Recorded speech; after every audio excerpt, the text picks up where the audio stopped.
साथियों, जय भीम, जय भारत, जय मंडल, जय जोहार, जय संविधान, जय जवान, जय किसान, भारतीय संविधान जिंदाबाद। आज का जो लाइव है वो बहुत जिम्मेदारी से और सब चीजों को ध्यान में रख के तब ये लाइव जो है कुछ दिशा निर्देश और संदेश के लिए आपके बीच में मैं हूं। मैं अपनी बात को शुरू करने से पहले बहुजन समाज में जन्मे सभी संतों, गुरुओं और महान पुरुषों को नमन करता हूं। मैं नमन करता हूं महामानव तथागत बुद्ध से लेके संत श्रोमणी सतगुरु रविदास जी महाराज को, भगवान वाल्मीकि महाराज को, गुरु नानक देव को, संत कबीर दास जी को, गुरु घासीदास जी को, नारायणा गुरु को, संत गाडगे जी महाराज को मैं नमन करता हूं। साथ साथ वो महापुरुष जिन्होंने अपना पूरा जीवन बहुजन समाज के उत्थान में लगाया, जिनमें राष्ट्रपिता ज्योतिबा फूले, छत्रपति साहू जी महाराज, ईवी पेरियार रामानायकर स्वामी, पेरियार ललई यादव, बाबू जगदेव प्रसाद कुशवाहा, जननायक कपूरी ठाकुर, बाबू शिवदयाल चौरसिया, सर छोटू राम, महामना राम सुवर्मा, चौधरी महाराज सिंह भारती, संतराम बीए प्रजापति, मान्यवर दीना भाना वाल्मीकि एवं मेरे गुरु मान्यवर काशी राम साहब को भी नमन करता हूं। आज चारों तरफ हलचल है क्योंकि 1 अगस्त को सुप्रीम कोर्ट का जो ऑर्डर आया था उसको लेकर एक बहुत बड़ी हलचल है। मैंने बहुत दिन पहले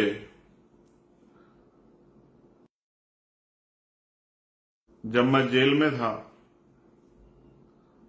तो मैंने ये एहसास किया मैं निर्दोष था, फिर भी मेरे खिलाफ बेल मिलने के बाद एनएसए की कार्रवाई की गई। उस एनएसए की कार्रवाई को रात को 2:30 बजे अंजाम दिया गया और उस एनएसए कार्रवाई के बाद मुझे 12 महीने तक जेल में ठूस दिया गया। उस दिन मुझे राजनीतिक शक्ति का एहसास हुआ। मैं ये समझता हूं कि भारत में राजनीतिक शक्ति वो शक्ति है जिसके आधार पर आप एक मरे हुए व्यक्ति को जिंदा नहीं कर सकते हैं, इसके अलावा सारे काम कर सकते हैं।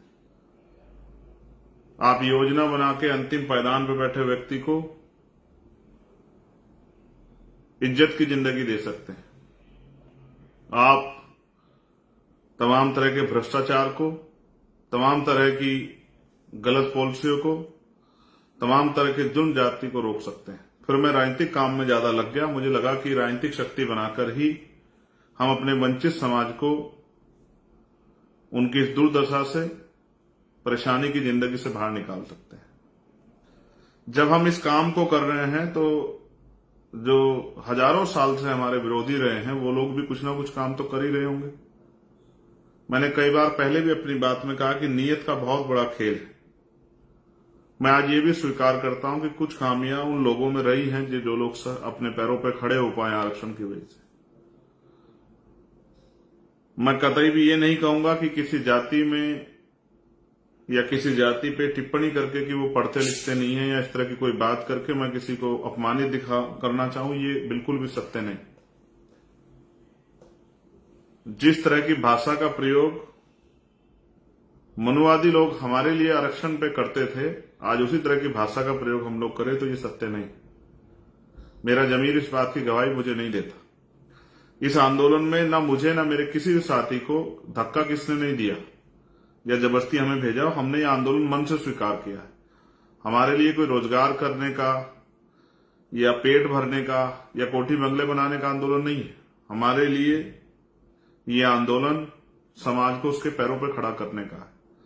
हाँ, मैं मानता हूं शेड्यूल कास्ट के लोगों में अभी भाईचारा नहीं है, लेकिन इस भाईचारा को बनाने के लिए हमने तमाम तरह के प्रयास किए। हमने उस तरह की लीडरशिप अपने यहां डेवलप की है कि वंचित जातियों को नेतृत्व करने का मौका मिले। हमारे यहां वंचित वर्ग के लोग बड़े बड़े पदों पर हैं, लेकिन क्योंकि हमारी नई पार्टी है इसलिए आपको वो दिखाई नहीं देते, इसलिए आपको उनका कद नहीं दिखाई देता। लेकिन पार्टी में उनका कद है, संगठन में उनका कद है, ये सबको दिखाई देता है। उनकी बात का जो है उनकी वैल्यू भी है, उनका सम्मान भी है, ये भी सबके सामने। तो मैं अब बुनियादी बात पे बात करता हूं। कल समाज ने एक बंद बुलाया है। मैंने बीच में इस बात को स्पष्ट किया था कि बंद को, उसके पीछे के उद्देश्य को, हालातों को नजर रख के हम लोग फैसले लेंगे।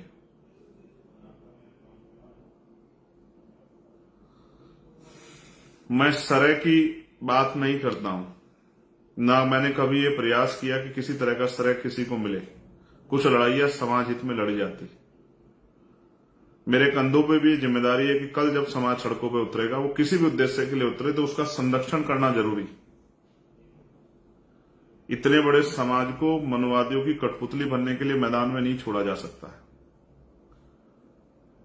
पिछले लंबे समय से मैं यही चिंता कर रहा हूं कि कोई इस तरह की घटनाक्रम, इस तरह की अनहोनी हमारे सामने ना आए जिसकी कीमत हमें लंबे समय तक चुकानी पड़े। मेरी ये इच्छा है कि वंचित वर्गों का भाईचारा ना टूटे। 1000-2000 नौकरियां इधर उधर चली जाए, कोई फर्क नहीं पड़ता। मैं इस बात से असहमत नहीं, क्योंकि 2% सरकारी नौकरियां है, 98% प्राइवेट सेक्टर है। आप याद करो, मैं फिर दोहराता हूं, मैंने मांग की कि 98% प्राइवेट सेक्टर में SC/ST OBC के लोगों को मौका दिया जाए, उनको रिजर्वेशन दिया जाए, रिप्रेजेंटेशन दिया जाए। आप याद कीजिए, मैंने मांग की कि लेटरल एंट्री जो है, जिसपे आज हम लोग जीते भी हैं, कि लेटरल एंट्री पे जो है के जरिए जो हमारा हिस्सा खाया जा रहा है, इसको बंद किया जाए। आप जिन जगह पर रिजर्वेशन नहीं है, रिप्रेजेंट, मैंने उनके लिए मांग की। आप जानते हैं, मैंने 1.5 साल पहले मांग की कि उन वंचित जातियों को जिनको अवसर नहीं मिल रहा, जब 10% आर्थिक आधार पर आरक्षण आप स्वर्ण जातियों को दे सकते हो, तो मेरे उस समाज को भी आपको मुख्य धारा में लाने के लिए, क्योंकि पिछले 10 साल से ज्यादा का समय हो गया है, 13 साल हो गए, अपनी जाति का जनगणना नहीं कराई, लगातार हमारी संख्या बढ़ रही है, तो संख्या के आधार पर हमारी हिस्सेदारी तय होनी चाहिए। तो इसलिए मैंने उन वंचित जातियों के लिए अलग से 5% आरक्षण की मांग, स्पेशली उन्हीं के लिए कि उनको मिले और उनके बच्चे भी कुर्सी पर आकर बैठे, उनको अवसर मिले, इसलिए मैंने उनके लिए मांग की। लेकिन आज मेरे कंधों पे जिम्मेदारी है कि जब समाज उतरे तो उनके साथ कोई अहित ना हो, उनको कोई नुकसान ना पहुंचे, इसलिए हमने ये किया। और ये हमारे आंदोलन का प्रथम चरण है, जो ये मंद समाज ने बुलाया है। लेकिन 11 तारीख की जो है रैली, 11 तारीख का जो ऐतिहासिक आंदोलन हम लोग दिल्ली में करेंगे, वो हम समाज के सहयोग से अपने नेतृत्व में करेंगे, भीम आर्मी आजाद समाज पार्टी के नेतृत्व में करेंगे। और वो आंदोलन वो पूरा जो संघर्ष है वो इसीलिए होगा कि अब हम सरकार को बताएंगे किस तरह से हमारे अधिकार को छीन के रखने वालों को हम लोग डंके की चोट पर सबक सिखाते हैं। अब अगर सरकार किसी स्वार्थ में करना ही चाहती है, तो अब सरकार को फिर हमसे निपटने के लिए, संवैधानिक तरीके से हमसे निपटने के लिए, हमारे संवैधानिक आंदोलन निपटने के लिए तैयार भी रहना पड़ेगा। इसलिए मैं इस लाइव के माध्यम से अपने साथियों को यह भी बता देना चाहता हूं कि कल आंदोलन का प्रथम चरण है जो समाज ने बुलाया है। इसके बाद दूसरा चरण 11 सितंबर को दिल्ली में है। फिर आगे क्या करना है वो भी लगातार मैं आपको बताता रहूंगा। मैं तो चाहता था कि इस पर एक ओपन डिबेट हो। वो जातियां जिनको नहीं मिला है और जिनको मिला है, वो सब लोग आपस में बैठ के, हमें तीसरे व्यक्ति की जरूरत नहीं थी कि कोई हमारे बीच में तीसरा व्यक्ति आके फैसला करे। हम वंचित वर्ग के लोग आपस में बैठ के फैसला करके, जो वास्तविकता में इसके पूरे रिसर्च को जानकर हम आपस में बैठ के इसको निपटाते कि भाई ये किस तरह हमें आगे बढ़ाना है, किस तरह से हमारे अंतिम व्यक्ति को भी अवसर मिले। मैं इस बात से सहमत हूं और मैं आपको विश्वास दिलाता हूं, अपने डीएससी समाज को भी ये विश्वास दिलाता हूं कि हम लोग इसके बाद भी बैठेंगे, बैठ के चर्चा करेंगे। जिसको अवसर नहीं मिला उसको अवसर मिले, इसके लिए हम लोग संकल्पित हैं। मैं वचन देके कहता हूं कि इसके लिए हम लोग संकल्पित हैं। लेकिन मैं नहीं चाहता कि भाई भाई दुश्मन ने जिस तरह भाई भाई के सामने खड़ा कर दिया, अगर दुश्मन वास्तविकता में हमारा हितैषी होता तो जब 10% स्वर्ण जाते को दे सकते हैं आर्थिक आधार पे, तो सबसे पहले उन वंचित जातियों को देना चाहिए था जिनका अब तक कलेक्टर नहीं बना, देना चाहिए था। लेकिन सरकार की कोई मंशा नहीं है। आप जानते हैं किस तरह के फैसले और किस तरह से सबसे ज्यादा चुनावी लाभ लेने के लिए किस तरह से जो है प्रेस कॉन्फ्रेंस की गई। आप और मुझे सब लोगों को नजर रखनी चाहिए और किस तरह सरकार के लोगों ने हमारे लोगों को आपस में भड़काने के लिए झूठे जो है अपने लोगों से पुतले फुकवाए, तमाम तरह की चीजें करी। ये भी किससे छिपा हुआ नहीं। मगर मुझे देखो, मैं फिर कह रहा हूं, जिनको लग रहा है मिल रहा है उनको वो उत्साहित है, जिनको लग रहा है कि कुछ जा रहा है, दोनों ही समझ नहीं पा रहे हैं। लेकिन मैं आपको विश्वास दिलाता हूं, कुछ भी हो जाए मैं इस एकता को भी नहीं टूटने दूंगा। और इस चुनाव के इस आंदोलन के बाद आप देखना, हम लोग जिले वाइज प्रदेश वाइज बैठ के आमने सामने चर्चा करके और एक दूसरे को सुन समझ के, हालातों को सुन समझ के फैसले लेके मिलकर अपने भाइयों की रिश्तेदारी के लड़ेंगे। लेकिन कल का दिन मेरे लिए इसलिए महत्वपूर्ण है कि इस समाज का एक कार्यकर्ता होने के नाते समाज के किसी व्यक्ति का हित ना हो। तो मैं सबसे पहले डीएससी समुदाय के हमारे जो भाई हैं उनसे हाथ जोड़ के कहूंगा कि वो किसी के बहकावे में आके, किसी के चढ़ावे में आके, किसी के षड्यंत्र या किसी के हाथों कठपुतले ना बने। जिस तरह आप लगातार मांग कर रहे हैं संवैधानिक रूप से, आप अपने आंदोलन को लगातार चलाइए और समाज ने जो आंदोलन बुलाया है इसको भी शांतिपूर्वक तरीके से होने दें। दूसरा, फिर मैं जो लोग कर रहे हैं उनसे भी ये कहूंगा जो इस आंदोलन में शामिल हो रहे हैं कि वो शांतिपूर्वक रूप से, भीम आर्मी के लोगों को तो मैं जानता हूं, वो तो संवैधानिक रूप से पालन करते हैं, संवैधानिक मर्यादा में रहकर आंदोलन चलाते हैं, उनकी शक्ति को मैं समझता हूं। आजाद समाज पार्टी के लोग बड़े अनुशासित हैं। लेकिन मैं बाकी संगठन से भी ये कह रहा हूं कि वो भी अनुशासन में रहकर अपने ज्ञापन दें, अपनी शक्ति का एहसास कराएं, संवैधानिक मर्यादा रखें, किसी पर टीका टिप्पणी ना करें। और जो मैंने code Bhim army Azad Samaj party के लोगों को दिए, जिन कोड के जरिए मैंने आपको बताया है, क्योंकि हम एक संगठन चलाते हैं और हमारे संगठन की एक आइडियोलॉजी और हमारे कुछ नियम कानून है, जो मैंने अपने लीडर्स को कल पिछले 2-3 दिन में लगातार, हमने पिछले 3 से 4 दिन में, 4 दिन लगे हमें, आप लोग जानते हैं, लगातार डिस्ट्रिक्ट की, स्टेट की मीटिंगें करने में, कोर कमेटी की मीटिंग करने में, कई मीटिंग करके ये फैसले हुए हैं समाज हित में। तो जो कोड मैंने आपको बताया, उस कोड के जरिए आप किसी भी विरोधी को पहचान सकते हैं। जब भी आप उस कोड को अपनी टीम से कनेक्ट करेंगे, तत्काल आपके बीच में अगर कोई बहरूप या नीला पटका पहन के आ गया है, टोपी लगा के आ गया है, उस तरह की वो कर रहा है, और जिस तरह से मैंने सीक्रेट कैमरों का आपको बताया कि वर्किंग करनी, चाहे पुलिस हो या कोई भी हो, जो भी आपके साथ असंवैधानिक काम करेगा या असंवैधानिक कोई भी प्रयास करेगा, एकदम वो पकड़ा जाएगा। जो भी ऐसा व्यक्ति पकड़ा जाए उसको आप तुरंत पुलिस को दें, उसकी वीडियो बना लें। क्योंकि हमारे भाइयों के, मैं अपने भाइयों को आमने सामने आने ना आए मेरे भाई, इसलिए मैं डर रहा हूं। आप जानते हैं मैंने कभी जान की परवाह नहीं की और ना मैं कभी कर सकता हूं, मेरे खून का एक कतरा कतरा वंचित वर्गों के लिए, अपने परिवार के लिए। लेकिन इस परिवार को एकता बनाने में मुझे बहुत समय लगा है। मैं इस समाज के लिए जी रहा हूं, मेरा और कोई लक्ष्य नहीं है। इसलिए मैं आपसे कह रहा हूं, जो लोग मुझे सुन रहे हो, जो लोग मेरे साथ जिन्होंने काम किया, जो लोग मेरे दर्द को समझते हैं, मैं उनको विश्वास दिला कहता हूं, किसी का अहित नहीं होने दिया जाएगा। वो वंचित वर्ग के लोग हों या जिनको कहा जा रहा है कि उनका चला जाएगा, उनको भी मैं कह रहा हूं, मैं अपने बुद्धिजीवी वर्ग को कह रहा हूं, अधिकारी कर्मचारियों को कह रहा हूं, मेरा भरोसा करो। मैं संकल्प दे कह रहा हूं, बाबा साहब अम्बेडकर के मिशन का संकल्प करके कह रहा हूं, किसी का अहित नहीं होने दिया जाएगा और जिसकी जो हिस्सेदारी बैठती है उसको मिलेगी। लेकिन आप संयम रखो, किसी की कठपुतली मत बनो, किसी पर टिप्पणी मत करो। और मैं अपने संगठन के साथियों से कह रहा हूं जो हमसे लोग जुड़े, जो मैंने आपको कोड दिए हैं, आप समय समय पर आंदोलन के बीच में उन कोडों का प्रयोग करना, आपको पता लग जाए कौन बाहर का आदमी आपके उसमें। और जैसे ऐसा तत्काल वीडियो बनाए, क्योंकि बहुत सारे लोग ये चाहते थे कि हमारे लोग सड़कों पर आए और फिर उनका इस तरह से मिसयूज किया जाए, फिर इनको दोनों भाइयों को लड़ा दिया जाए। ये वंचित वर्ग के लोग हैं, इनमें ये मार्शल कौम है जिन्होंने अपने शौर्य, अपने बल पे जो है बहुत सारे संघर्ष किए और विरोधियों को धूल चटा दी। दुश्मन आपकी ताकत से डर गया है, इसलिए आपको बांटना चाहता है। और मेरा एकमात्र जो उद्देश्य है वो महान पुरुषों का जो सपना था कि हर व्यक्ति तक बुनियादी सुविधाएं पहुंचे और सबको सम्मान का जीवन मिले। मैंने कई बार आपसे कहा, क्या मिलता है बजट में हमें, कौन कितना हितैषी आप जानते हैं। मैंने अलग से सफाई कर्मचारियों के लिए बजट की मांग की थी। कि उनको उतरना ना पड़े। मैं सिर्फ अपने लोगों के प्रति हूं और कुछ नहीं। इसलिए मैंने जो अपने संगठन के लोगों को जो कोड दिया, और एक और हमने इस लड़ाई को ऐसे लड़ जाकर हवा में समर्थन कर दिया, ये हो गया वो हो गया। हमने इसके लिए एक वॉर रूम बनाया। मैं अभी लगभग 8:30 बजे एक लिस्ट जारी करूंगा स्टेट वाइज, चाहे उड़ीसा हो, तेलंगाना हो, कर्नाटका हो, चाहे केरल हो, तमिलनाडु हो, चाहे झारखंड हो, चाहे बिहार हो, मध्य प्रदेश हो, राजस्थान हो, छत्तीसगढ़ हो, यूपी हो, दिल्ली हो, पंजाब हो, हरियाणा हो, जम्मू हो, उत्तराखंड हो, मध्य प्रदेश हो, राजस्थान हो, सब जगह के कॉन्टेक्ट में आपको अगर कोई भी कहीं आपके साथ परेशानी आती है, तत्काल आप उन पर संपर्क करें। ये वॉर रूम इसलिए है कि आपकी सुरक्षा होगी। हमारी लीगल टीम सक्रिय रहेगी। डिस्ट्रिक्ट में हमारी लीडरशिप, डिस्ट्रिक्ट की लीडर जो हमारी लीगल टीम है, अपने वकील साथियों से मैं कह रहा हूं वो लोग तैयार रहे। हमें हर मुसीबत से समाज को बचाना है।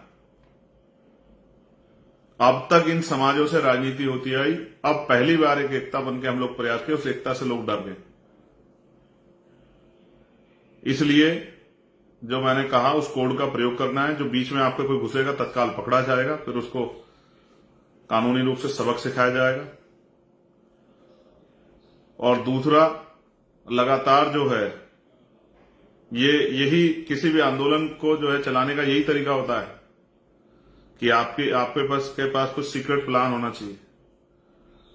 संवैधानिक मर्यादाओं में इस आंदोलन को पूरा करना है और अगले आंदोलन 11 सितंबर की दिल्ली के लिए तैयारी करनी है। भीम आर्मी आजाद समाज पार्टी और बहुजन समाज के लोग कह रहा हूं, एक दिन में आंदोलन नहीं जीता जाएगा।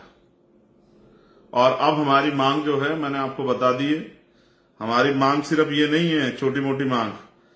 अब जो है हम बताएंगे किस तरह से अधिकारों की रक्षा होती है, किस तरह से संघर्ष किया जा सकता है। अब जो बैकलॉग है, जो 15% को 4-5% में टाल रखा था, एक एक नौकरी हम लोग पूरी कराएंगे, पूरा बैकलॉग भराएंगे, आरक्षण का कोटा पूरा कराएंगे। दूसरा, राज्यसभाओं में, विधान परिषद में SC ST OBC के लोगों को राजनीतिक आरक्षण मिले, राजनीतिक रिप्रेजेंटेशन मिले। SC ST को गवर्नर हो की पोस्ट हो, चाहे राज्यसभा की हो, किसी दल की हो, चाहे विधान परिषद की हो उनमें, चाहे मिनिस्ट्री हो उनमें, साथ साथ जातिगत जनगणना हो। जितना प्राइवेट सेक्टर है, प्राइवेट सेक्टर में जो है ना रिजर्वेशन की व्यवस्था SC ST OBC के लिए। अब हमारे जीवन का एक ही लक्ष्य है, इस देश में जिसकी इतनी संख्या बारी उसकी इतनी हिस्सेदारी के आधार पर अंतिम व्यक्तित्व को भी उसकी संख्या के आधार पर हिस्सेदारी मिलनी चाहिए। धनधरती राजपाट में हिस्सेदारी मिलनी चाहिए। वो हम लोग राजनीतिक शक्ति बनाकर भी देंगे और वो हम लोग भाईचारा बनाकर भी लेंगे। अब हम चुटकी भर के लिए नहीं लड़ेंगे, अब हम अपनी संख्या के आधार पर हिस्सेदारी के लिए लड़ेंगे और अपने भाइयों के लिए भी और अपने लिए भी हम लोग मैदान में जाकर लड़ाई लड़ेंगे। हम ये पहले भी करते आए। मैंने आपसे कहा जुडिशरी में भी रिजर्वेशन होना चाहिए। जिस हर डिपार्टमेंट में जो हमारी हिस्सेदारी वो उसको हमें पूरा कराना है। अब हम SC ST OBC के वास्तविक अधिकार उन तक पहुंचे, इसके लिए रोज संघर्ष करेंगे। अब हमारा यही मकसद है कि अंतिम व्यक्ति तक सुख सुविधाएं, बुनियादी अधिकार पहुंचे। और जो सरकारों में हमारा हिस्सेदारी बैठती संख्या के आधार पर, बजट में, तमाम चीजों में, उन पे भी हम लोग जो है संघर्ष करेंगे। अब हमने ठान लिया। लेकिन मैं फिर आपसे पुनः अनुरोध करूंगा, शांति प्रिय तो आप लोग हैं, लेकिन संवैधानिक मर्यादा का पालन करते हुए। और एक मैंने कहा ना, दुश्मन के मोहरे नहीं बनना, अच्छी टिप्पणी नहीं करनी है अपने लोगों। भाई भाई के साथ नहीं लड़ता है, कभी नहीं लड़ता, लड़ना भी नहीं चाहिए। 2-4 हजार नौकरियों से कोई फर्क नहीं पड़ता है। ये होना चाहिए, जरूरी है कि जो जिसको नहीं मिला उसको मिलना चाहिए, लेकिन सरकार के मोहरे बन के नहीं। इसलिए मैं आपसे अपील करूंगा। और समाज समझदार है और दुश्मन देखिए कितना समझदार है, भाइयों को भाइयों से लड़ा रहा है। वरना अलग से भी 10% 5% दे सकता था, लेकिन फिर भाई भाई से लड़ते तो वो तमाशा कैसे देखता। और गजब का खेल, जो लोग देने का वादा कर रहे हैं वो राजस्थान में समर्थन भी कर रहे हैं बंद का। कई खेल चल रहे हैं, बहुत सावधान रहिए। मैं राजस्थान के साथियों से, मध्य प्रदेश के साथियों से, उत्तर प्रदेश, हरियाणा, पंजाब के साथियों से, उत्तराखंड, दिल्ली, बिहार और झारखंड के साथियों से, तमाम नॉर्थ की बेल्ट से तमाम साउथ की बेल्ट से ये आपसे प्रार्थना करूंगा। 8:30 बजे हम लोग लिस्ट जारी करेंगे। कहीं किसी को परेशानी आती, किसी भी तत्काल होकर, और एक एक मिनट की खबर के लिए चंद्रशेखर आजाद आपके बीच में है। हर उसके लिए कहीं शासन प्रशासन अगर गुंडाई करेगा, उनसे लड़ने के लिए, सब चीजों के लिए आपके 24 घंटे बीच में है। लेकिन उस लिस्ट के लिए आप तत्काल जो है संपर्क करें और कोई भी बात हो तत्काल बताएं, लेकिन बहुत जिम्मेदारी समझदारी से संवैधानिक मर्यादा का पालन करते हुए शांतिपूर्ण तरीके से अपने ज्ञापन दें और अपने विरोध को दर्ज कराएं। आपने मुझे सुना। आप सभी के लिए मंगल कामनाएं। जय भीम, जय भारत, जय संविधान। आप सभी के लिए मंगल कामनाएं। बहुजन समाज जिंदाबाद, आजाद समाज पार्टी जिंदाबाद, भीम आर्मी जिंदाबाद, और मेरा हर एक व्यक्ति भाई परिवार जिंदाबाद। आपका कार्यकर्ता, आपका भाई चंद्रशेखर आजाद। जब तक महान पुरुषों का सपना पूरा नहीं होता तब तक हम लोग रुकने वाले नहीं है, और दुश्मन की किसी साजिश को हम लोग कामयाब नहीं होने देंगे। धन्यवाद।